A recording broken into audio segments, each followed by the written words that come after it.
Y'all must have seen that I got a new air fryer, and this is the first official recipe with it.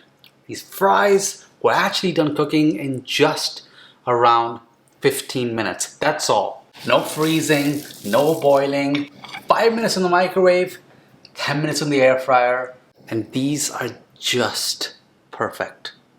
See, I saw my previous air fryer fries recipe and some other ones, and the biggest thing people don't want to do is spend more than they need to in the kitchen for just some fries that are done in 2 minutes. So let's dive right in and first peel those potatoes. This is a classic russet potato, and then go ahead with slicing it to the thickness or thinness of your choice.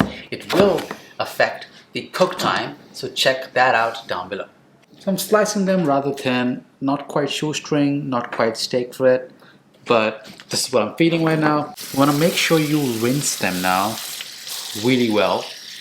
Just going to put them in running cold water until the water runs clear. Don't skip the rinsing, because the excess starch, when that comes off, it helps with getting this perfect crispy texture. See, by just microwaving the fries instead of boiling a pot of water or doing a first fry at a lower temperature, we're kind of simulating what restaurants do while making regular French fries.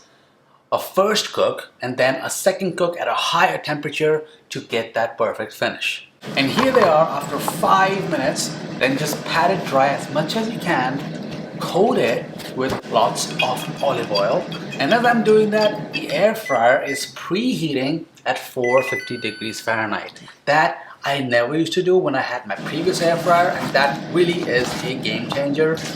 I don't know why I didn't think of it.